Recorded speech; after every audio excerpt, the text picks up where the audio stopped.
All right, good evening, everyone. Good evening, good evening. It is a schos Baruch Hashem to continue in our series in Chodesh Elul. So what I would like to try to do tonight is actually something a little bit different. The original plan was to focus on the David Hashem Ori V'Yishi, Kapitel Chav Zayin, which we're saying over the course of Chodesh Elul, to the Yom Noraim. But then the truth is something else caught my eye a little bit. 1 second here.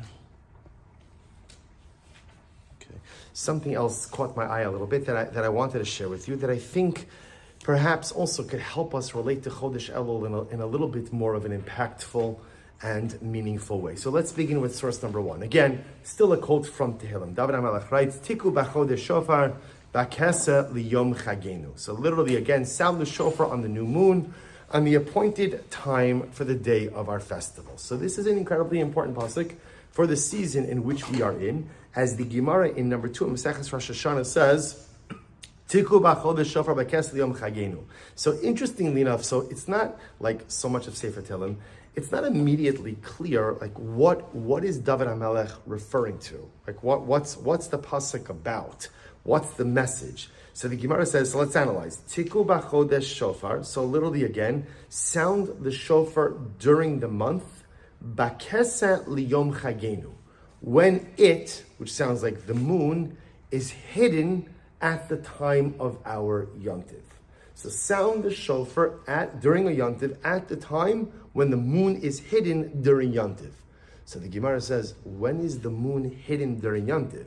Eizu chag shachodesh miskasebo. Which month of the year? Which month of the year is the moon hidden? To which the Gemara says, Havi Omer ze Rosh Hashanah.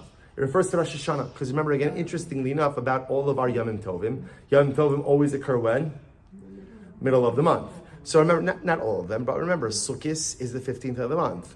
Pesach is the 15th of the month. Shavuos is different. Shavuos is the 6th. So machlokes, whether or not Shavuos was the 6th or the 7th of Sivan. But again, Shavuos is the 6th. But the idea is that Yom Tovim generally occur in the middle of the month. Now the truth is, Pesach really sets the paradigm for that. Remember, why is Pesach the middle of the month? Why is Pesach the middle of the month? Right. So remember again, when HaKadosh Baruch Hu took us out of Mitzrayim, so remember Exodus occurred at night. So HaKadosh Baruch Hu is always looking out for us. The Yibon Shalom is the consummate Baal Chesed.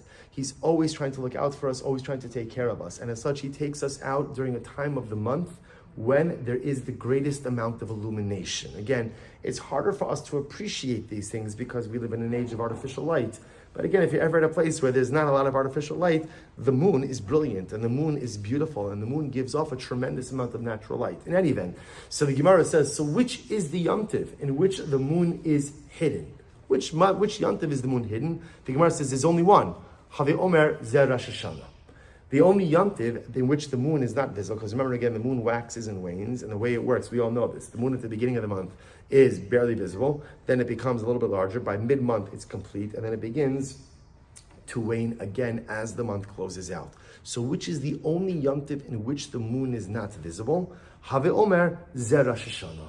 This is Rosh Hashanah, V'ka'amar Rachmana Shofar. And the pasuk says shofar. So interesting, Tiku b'chodesh shofar. So when do you go ahead? During which new moon, during which month do you blow the shofar? B'kesel yom chagenu. On the Yom Tov, when the moon is hidden.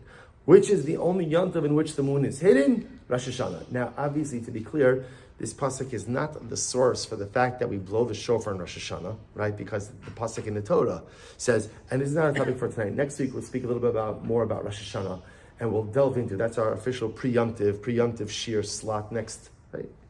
Is next week? Right. Pre-yomtiv shir slot in Yirtzeh Hashem. So we're going to talk about the fact that Rosh Hashanah is perhaps one of the most enigmatic Yomim Tovim. The fact that you could have a day in which literally the fate of all mankind, the fate of the universe is being decided, and yet the Torah says absolutely nothing about it. The Torah simply tells us that Rosh Hashanah is a Yom Trua, Rosh Hashanah is a day of Trua. We don't even know what Trua means. But again, we'll say that for later on.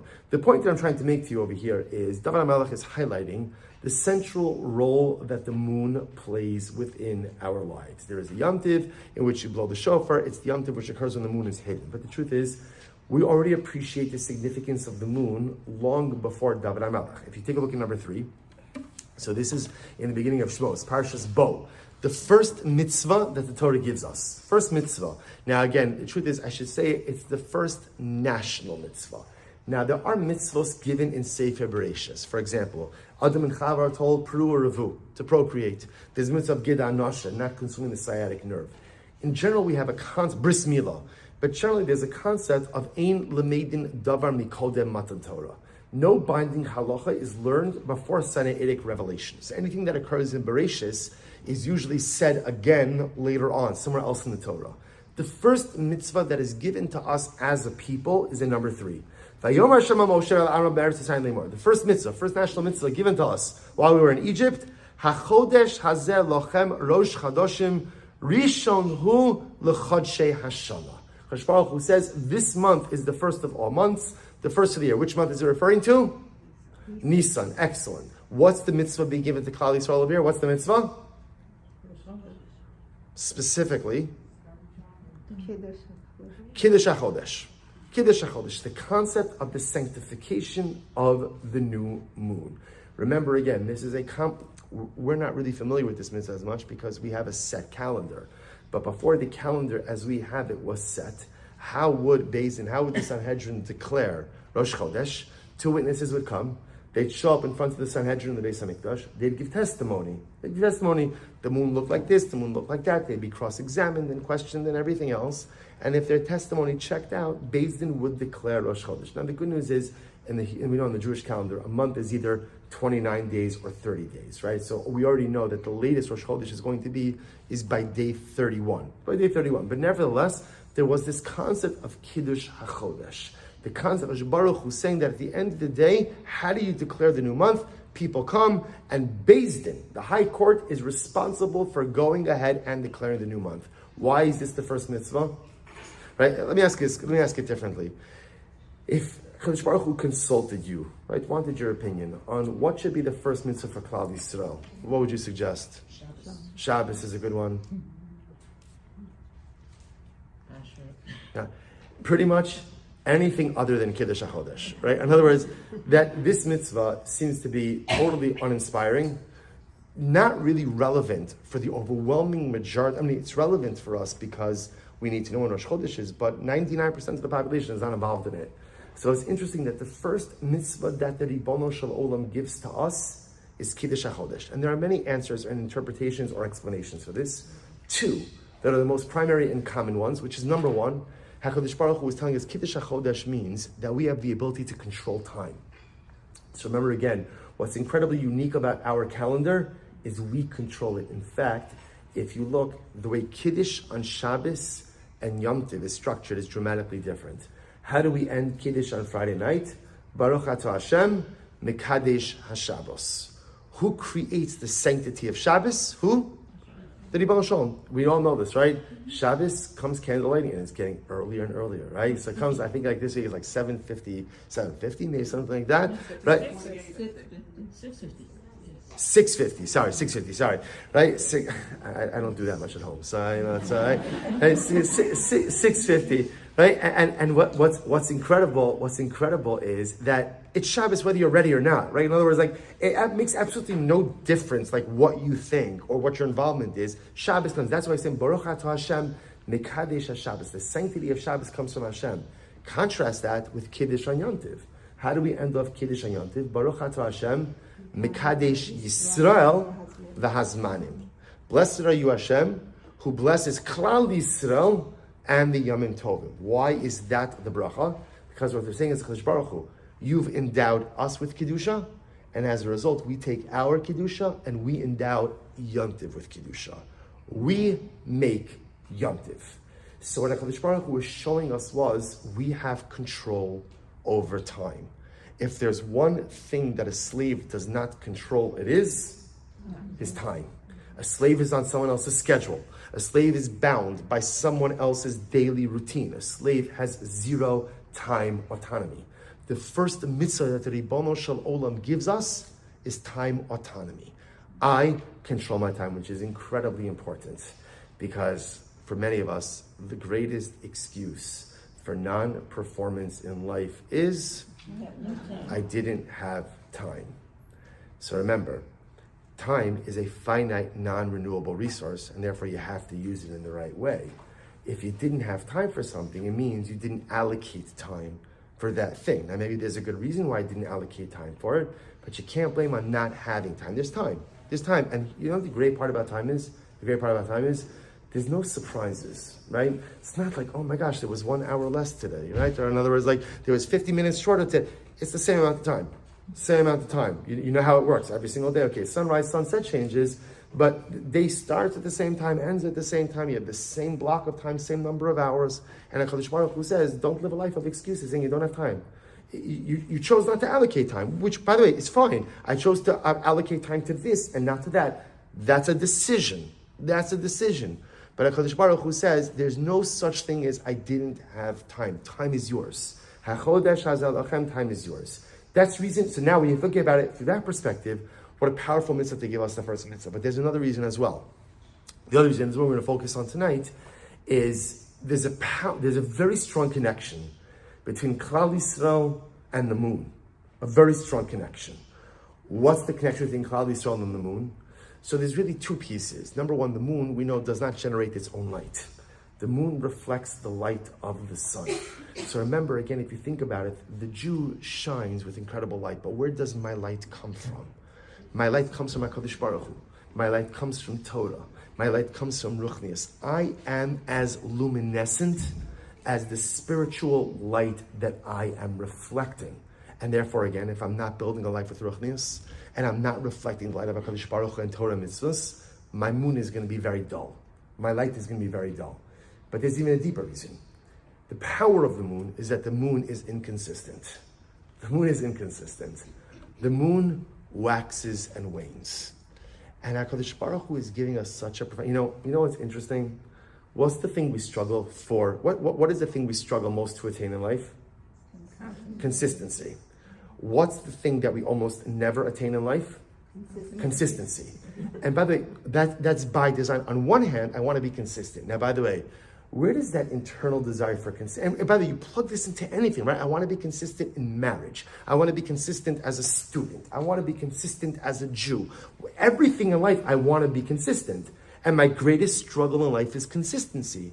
So what's incredible is, where does the desire for consistency come from? Because remember, again, we're made b'tselem Elokim. We are made in the image of God. What makes HaKadosh Baruch Hu the most incredible force in this universe? He's consistent. So there's that part of me that is made in the image of God that I want that. There's only one problem. What's the problem? I'm not God. I'm not God. I'm a human being. And as such, I'm frail, I'm fickle, I have wants, desires, proclivities, all these different things that send me in all different directions. And here's the most liberating thing you will ever learn. The Ribono Shel Olam does not require consistency. He just requires effort to maintain consistency. And those are two very different things. Consistency is a fact. Consistency is a result. The Ribono Shel Olam never demands results. He demands efforts. Because the Ribono Shel Olam knows more than anyone that I can't always deliver results no matter how badly I try. See, isn't it beautiful? See, we become so frustrated with ourselves when we can't be consistent. And that's not a bad thing, because we feel like we're such a disappointment. I was like, why can I just not be consistent in this one thing? I've been trying so hard for consistency, and I can't become consistent. So part of that is because that's by design. And HaKadosh Baruch Hu says, I just need you to try to be consistent. I need you to consistently try to be a consistent person. But I don't ask necessarily for consistent results. This is this love affair between Klal Yisrael and the moon. This is why the moon speaks to us so dramatically, right? You go outside tonight. What's the moon going to look like? What's it going to look like? It's beautiful. I mean, maybe it's cloudy still, right? Beautiful, right? Beautiful. And literally, again, sometimes, especially when it's hanging lower, or it appears like hanging lower in the sky, it's gorgeous, and it's regal, and it's beautiful. And sometimes that's me. Sometimes that's me. Sometimes, like, I'm firing on all cylinders. I'm doing everything I have to. I'm living my best life. I'm doing what I need to do. It's great. It's great. I'm vibrant. I'm alive. I'm luminescent. And then other times, right, in a week from now, you'll go outside, and the moon's going to be much smaller. and you go out 2 weeks from now, and the moon will barely be visible. Sounds a lot like what? Right? Each of us. I have times that I burn bright, I look beautiful, and then there are times where like, I'm so burnt out from just a variety of different things that I barely even show up on the horizon. There's always been this incredible connection between the moon and Klal Yisrael. And it's almost as if, you know what the best thing about the Ribbon Shalom, there's so many, sometimes we forget that we're supposed to be in love with Hashem. We forget about this. The Rambam writes in Hilchos Deos, says something so beautiful. He says that a person is supposed to love Hashem the way a man loves a woman. The Rambam says, and you think to yourself, they don't usually teach that to you in school, right? In other words, what's incredible about it is, why does the Rambam choose that love? Because that's a passionate love. That's a passionate love. There's an intensity there that's different, and there could even be an infatuation that's there that's different than any other kind of love. So the most incredible thing is, the goal is not to be casual friends with HaKadosh Baruch Hu.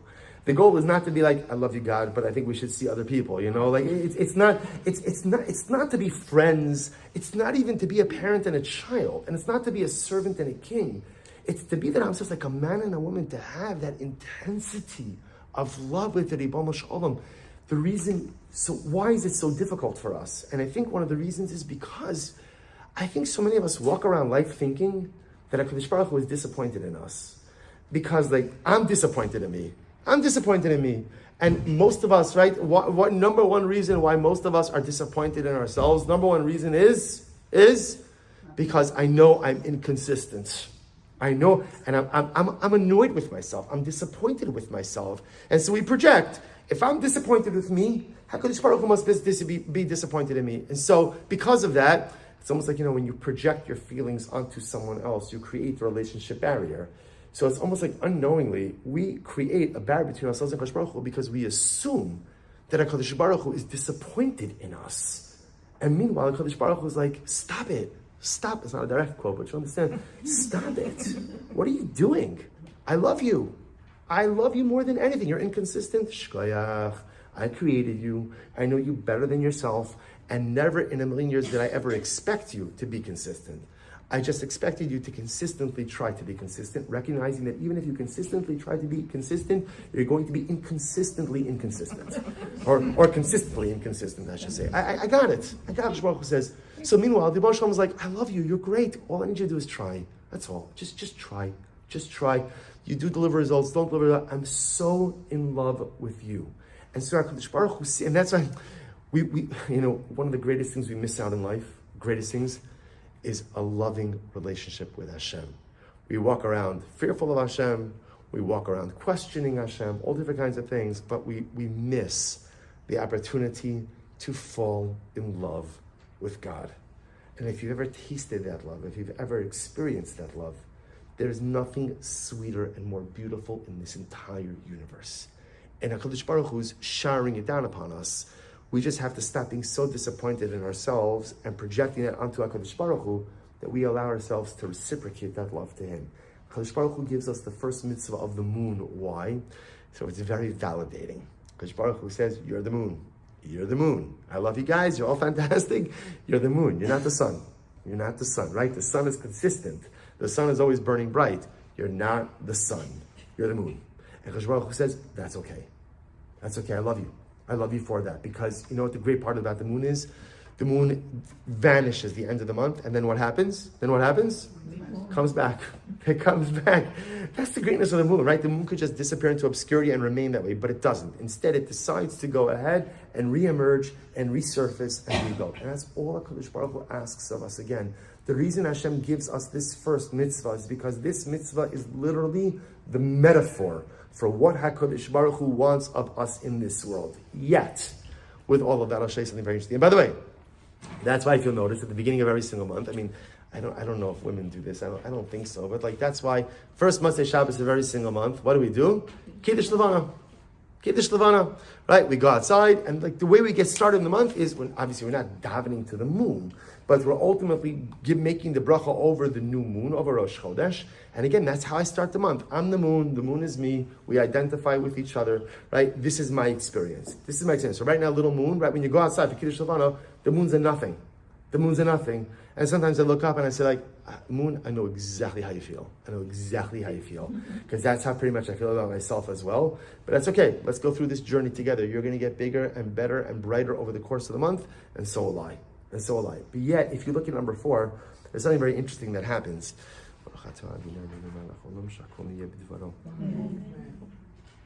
In Kiddush Levana, we make a very interesting Yiratzon.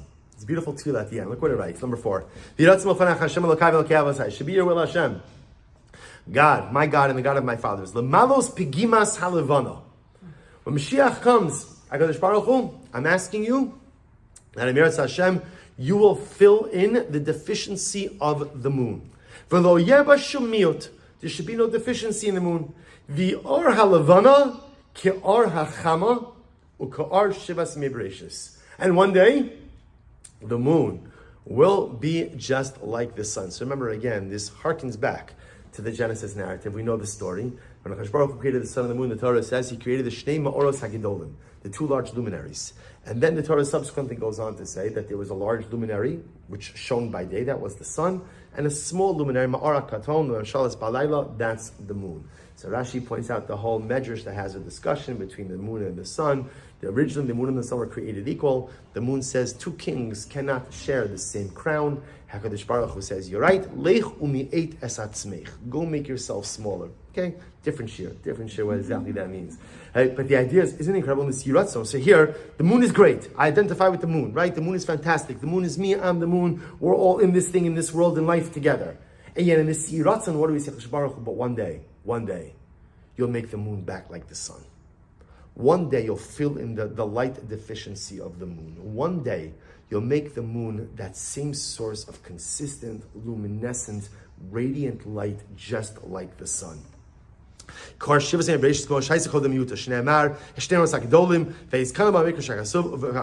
So I've always found this interesting, that on one hand, like, Hashem Baruch Hu gives us this mitzvah, links us with the moon. And that's why. I point out to you, our calendar is based on the moon. We have a lunar calendar, not a solar calendar, right? All of this is by design. HaKadosh Baruch Hu is making the moon part and parcel of the fabric of our lives. And it is the most validating piece of divine advice, instruction, hadracha.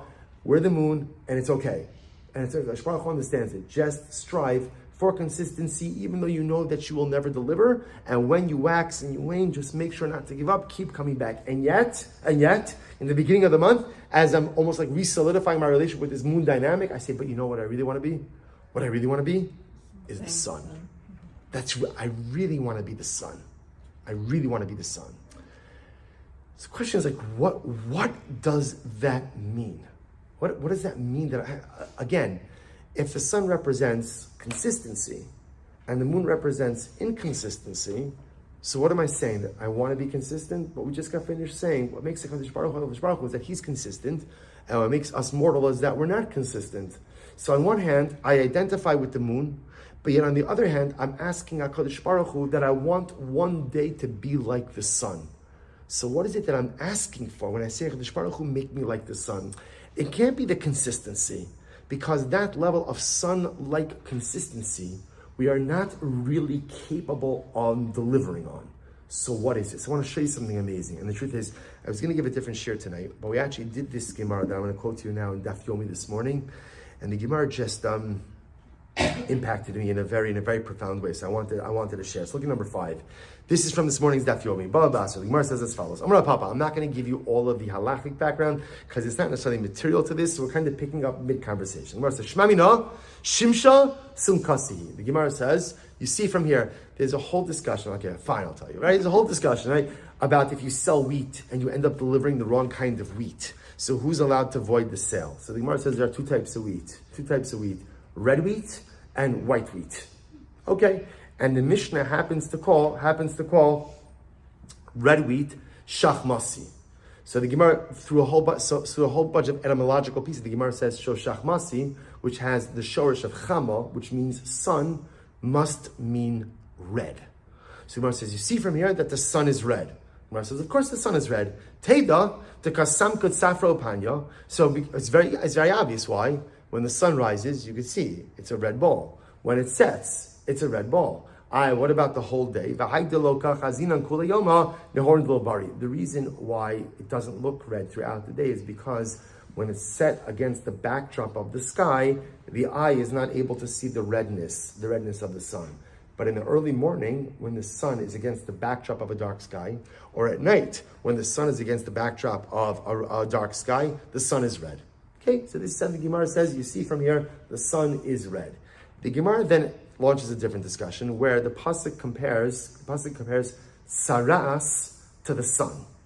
Now saras, what's saras? Now we always translate saras as leprosy. It's not really leprosy because remember, leprosy is an actual disease. Saras is a physical manifestation of a spiritual illness. So saras is not an actual physical disease, it's a spiritual disease that manifests with physical symptoms. So the Gemara compares saras to the sun. So this is 1 second. If we're comparing saras to the sun, then it must be the sun is what color? Sun is what color? White. But 1 second. If the sun is really white, then how do you explain the fact that what? That in the morning and in the evening, it's red. It's a good kasha. No, it's overwhelming. So you're going to tell me that on one hand, the sun is white because the Torah compares it to saras. But I just want to point out to you something very beautiful about the way we think as Jews. Our sense of truth and right and wrong does not come from what we perceive or what we see. It comes from what the Torah tells us. And this is incredible, and this is why as a people we've survived for thousands of years. Because whereas the world often defines right and wrong by whatever trend is in, or whatever ism is going around, or whatever somebody feels or identifies or whatever else, we don't believe in any of that. Our sense of right and wrong, truth and falsehood is fundamentally and solely determined by the Ribono Shel Olam and the way he expresses it in his Torah. So if someone were to ask you, how do you know what color the sun is? So the Gemara says, it must be white. Why? Because the Torah compares it to tzaras. It's incredible. But here's the problem, okay? So I'll accept that premise. But then how do you explain the fact that the sun is red in the morning and red in the evening? So look at this Gemara. Take a look at the last 2 lines. Number 5. End of the second to last line. Ha kasam katsafro panya. So if the sun is really white, how do you explain the fact that it is red in the morning and get ready for this? Get ready for this. B'tzafra dechalfa abei vardi de Gan Eden. In the morning when the sun is rising, the sun passes over the rose garden of Gan Eden. So apparently Gan Eden has a rose garden. And it is a rose garden, which by the way, just as an aside, there are a lot of different scents and smells associated with Gan Eden, right? For example, when we think about Adam and Chava, what did Adam and Chava eat that they weren't supposed to? Fruit. What fruit? Right? So it's interesting. It's a big machlokes. The one thing no one ever suggests is an apple. It wasn't an apple. So where do apples come from in this narrative? Because Gan Eden is compared to a stei tapuchim. The scent in Kohel Shir Hashirim, the scent of Gan Eden is the scent of an apple orchard. So you have the scent of apples associated with Gan Eden, and you have ultimately, again, roses also associated with Gan Eden. Roses are associated with Klal Yisrael, associated with Gan Eden. So the Gemara says something so beautiful, that every single morning when the sun is rising, the sun passes by the rose garden of Gan Eden. So what's the redness? The redness of the roses reflect off the sun. That's what happens every single morning. What about the evening? The Gemara says, Bepanya dechalfa pischa de Gehenim.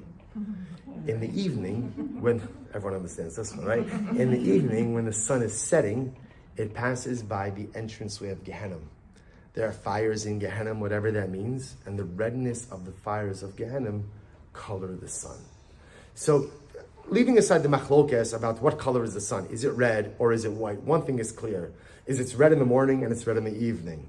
And at least one possibility is the redness of the sun in the morning just the imagery is so beautiful that the sun begins its day going through Gan Eden and ultimately again sets in the glow of the fires of Gehenna. Now, I'll just also point out the Gemara says V'ika, the last 3 lines of the Gemara, number 5, V'ika ge'amri ibcha.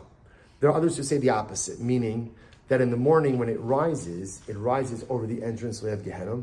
So it's the fires of Gehenna that give it the redness, and when it sets by the entranceway, the rose garden of Gan Eden, which give it its redness.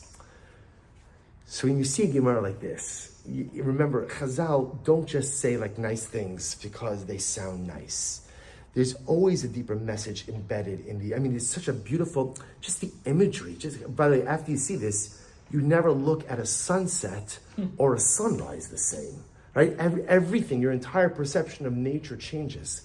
But I think in this Gemara, Chazal is teaching us another incredible idea. I'll tell you what struck me about this. That every day when the sun comes up, every day, right? When you wake up in the morning, the sun comes up, a new day. Every day has the ability to be a Gan Eden. Every single day you have the ability to accomplish incredible things. Every single day I have the ability to affect dramatic change. Every day I have the ability to make a difference. Every day begins with the possibility of being a Gan Eden. But what happens so many times throughout life? I take a day that could have been a Gan Eden, and what do I do? I turn it into a Gehenna. And we turn our days into Gehenna in so many different ways. Whether it's through sinas chinam, whether it's through hatred, whether it's through not nurturing our relationships, whether it's through averos that we commit, or a variety of different things. We know no one needs an explanation as to how to turn a day into Gehenna. We've all done it. We've all done it. We've all taken a day that could have been Gan Eden, and whatever day, I woke up on the wrong side of the bed, someone says something negative to me, I'm unhappy about myself, about my life, and I just unleash. And I take a day that started in the rose garden of Gan Eden, and I turned it into Gehenna. But the opposite is also true. That you could take a day that begins as a Gehenna, and you could turn it into a Gan Eden. You could take a day that begins with so much pain and so much difficulty and so much challenge, and if you put your mind to it, you could find a way to turn it around. You may not be able to change all of your circumstances, that we all know, but so much is in our disposition, so much is in our outlook. So the Gemara says every single day, one thing is happening, right? One or two dynamics. Either your sun, your personal sun, is rising in Gan Eden, and now the question is, are you going to take a Gan Eden day and turn it into Gehenna? Or the sun is rising in Gehenna, and are you going to take a Gehenna day and turn it into Gehenna? I'm sorry? Turn it into Gan Eden. Turn it into Gan Eden, thank you. And this is the dynamic, and this is the choice that we have to make every single day. You see, the sun doesn't have a choice, right? The sun runs on Teva, it's nature. But the sun is almost modeling for us like what our choices are in life. You want a Gan Eden life, you want a Gehenna life. Now, here's the incredible part, right? No matter what, no matter which order you go with, one thing is always true, which is, where is the sun going to be over the course of any given day? Where is it going to be? Gan Eden and Gehenna. And what's going to happen in your life on any given day? Gan Eden and Gehenna. And this is incredibly important to accept as a function of the human condition. Some days the Gehenna is not so bad. It's just like, like a shtickle Gehenna. It's not so bad, a little bit of Gehenna, right? And it's mostly Gan Eden. And some days, again, it's mostly Gehenna, and it's very little Gan Eden. But just like the sun has every day, right? There's no day like on Thursdays is just Gan Eden, right? And Mondays is just Gehenna. It doesn't work that way. Every single day. Again, the only machlokes is where is the sun starting and where is the sun ending. But on any given day, the sun always experiences Gan Eden and Gehenna. But the incredible part about the sun is it never remains in any one place and always allows itself to move from one experience to another. So whether it's from Gan Eden to Gehenna, or it's from Gehenna to Gan Eden, that is the power of the sun. And the truth is, I'll show you something amazing. It's amazing to think that we're almost at the Yom Tovim. Right? Incredible to be almost at the Yom Tovim. Almost finishing the Torah, beginning Sefer Bereshis. And of course, one of the most dramatic stories in number 6, in Parshas Noach. So we know that Noach sends the Yonah, he sends the dove, to go ahead and see if there's dry land. So if you look at number 6, what does the Yonah bring? So the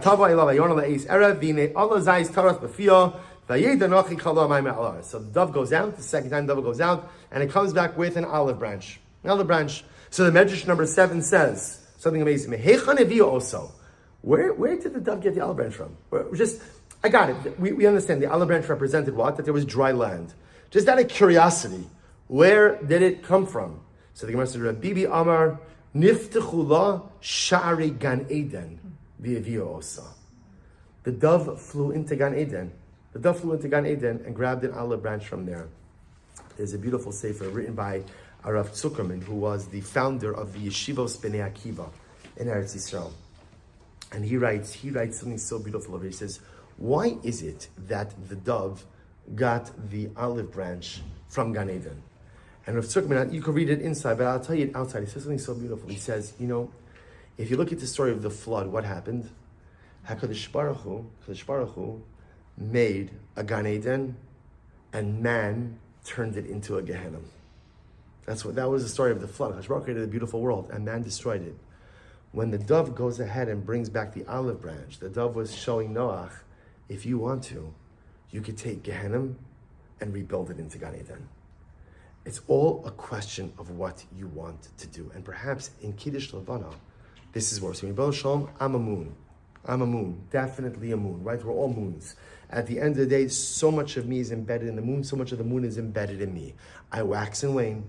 I'm inconsistent. I recognize all of these things. I just want to tell you something. Like we sing that Yiratzon. I want to be a son. But what does it mean I want to be a son? It can't mean that I want to be consistent. Of course, we all want to be consistent. But I recognize I'm not really going to be consistent. I just have to consistently try to be consistent, even though I know I'm going to be consistently inconsistent. Like that's my avoda. So doesn't when I want to be the son. I want to have that koach. First of all, I want to be the kind of person where every single day I wake up and I recognize I can create Gan Eden. Gan Eden doesn't mean everything is perfect. Gan Eden doesn't mean everything falls into place. Gan Eden just means you could create something beautiful for yourself. I want to be that kind of person who understands that every day when I wake up, I can create Gan Eden, and I want to resist the temptation to derail things and turn my Gan Eden into a Gehenna. On the other hand, I want to be the kind of person that if I find myself in Gehenna, I want to find the koach to change my circumstances into Gan Eden. I want that dove-like strength. I want that sun-like strength. Every time we see the sun reminds us, don't be foolish and take a beautiful life and turn it into a disaster. That's lesson 1. And lesson 2, even if life is a disaster, try your best, do your best to try to turn things around. Turn your Gehenna into a Gan Eden and try your best never to turn your Gan Eden into a Gehenna. I was thinking about this idea, especially when it comes to Chodesh Elul. So as we go into Rosh Hashanah is really all about the moon, right? If you think about it, deep down, what's our hardest part of Rosh Hashanah? Right? What's the hardest part? Because Rosh Hashanah is not really like tshuva, right? We'll talk about this more next week. But what's the hardest part of Rosh Hashanah? Deep down, what's the hardest part of Rosh Hashanah? Nashim Tzidkanios, incredible. Okay, I guess I'll be the shagets over here. All right, so fine. So what's the hardest part? The hardest part of Rosh Hashanah is like, I'm saying all this stuff that I'm going to do, I'm going to change, and there is a gnawing part of me that says, come on, you're giving this canned speech again. Right? This is what you're doing again. I always mention, right? Here's the great part about Rosh Hashanah. For myself, I said the great part about Rosh Hashanah is I can honestly say I have no new averos to confess. I just have to confess all the same ones that I haven't stopped doing. So the good news is, like, I haven't diversified my sin portfolio. Like, in other words, it's not like, I dabbled in like some idolatry or some, gilarayah, some shvichos damim. I could say honestly, like, I actually did not broaden my sin horizons this past year, right? But I'm still doing a lot of the same stuff.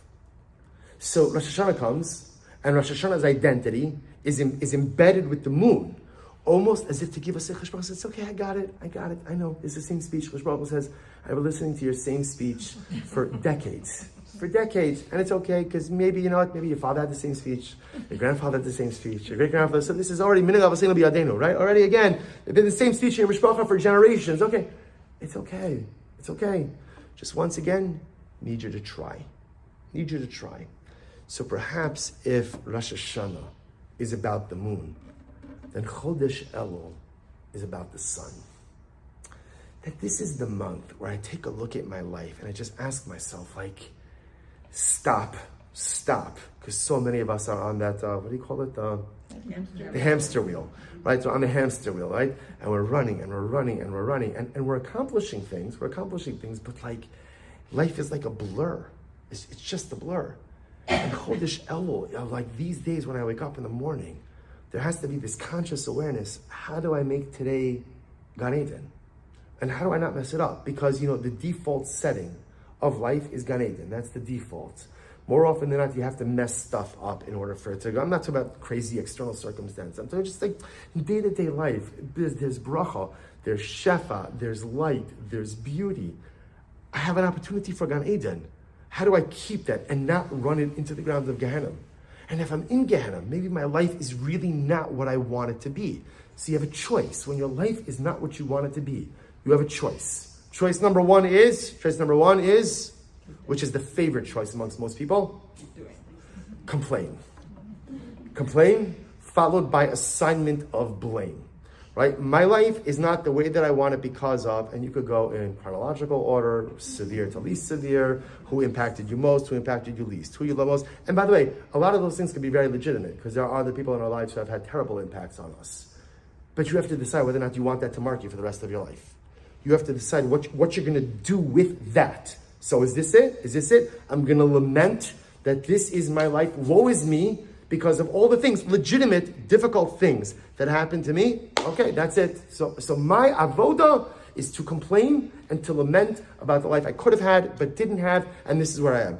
You could do that, and maybe you're even justified in doing that. The question is, where's it going to get you? And we all know the answer to that because we all do this at different times. Nowhere. Or instead I say, you know what, maybe my life is Gehenna. Maybe there are circumstances that are real Gehenna, but you know what, there's a piece of me that's the sun. And the sun moves every single day from Gehenna to Gan Eden. It might start the day in Gehenna, but by the end of the day, how beautiful is it that it is reflecting the rose bushes of Gan Eden. And maybe I could capture a little bit of that for my life as well. Maybe even though things are difficult and things never have gone as planned, and there have been overwhelming circumstances, I refuse to lose myself in that. Instead, I'm going to be that dove who brings the olive branch from Gan Eden, showing that man can make Gan Eden into Gehenna, and then he can make Gehenna into Gan Eden. I'm going to be a little bit like the sun. And even if right now my life is in a place that I'm not happy with, how do I move my personalistic sun into the shadow of the rose garden of Gan Eden? That's the avoda of Elul. What do we need to do to move our lives forward?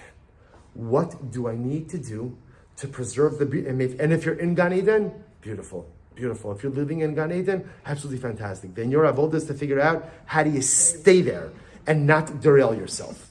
And if you're living in Gehenna, even if it's episodic Gehenna, temporary Gehenna, then my avoda is how do I get myself out of this into the reflection of the rose garden of Gan Eden? That is the avoda of Elul. To figure out what we need to do to move our sun. What we need to do to really affect change in the way that we live, in the personalities we've cultivated, and in the lifestyles that we have chiseled out for ourselves. Rosh Hashanah has a different avoda. We'll talk about that next week. But for Elul, to figure out where our sun is currently situated, again, if it's Gan Eden, Zachit, and then try to figure out how to keep it there.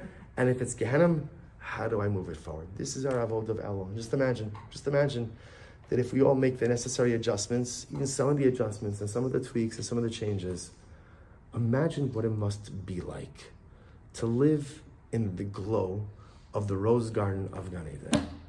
Imagine what that must feel like. Imagine what that warmth feels like on your face. Imagine what that warmth feels like in your heart and in your soul. Halabai, we should be zocheh to find the courage to make the necessary changes, to move our sun to where it needs to be, and to live lives in the beautiful and protective shadow of the rose garden of Gan Eden. All right, to stop over here for tonight. Next week, Emir Hashem, our final shir before Rosh Hashanah, and then I think after that, we have one shir during Aseret Simit Shuvah, I believe. All right, we'll post if you're not on the WhatsApp chat, the QR code is up here, so you can join the chat. We post all the information as well as a recording of the shir in there. Have a wonderful evening.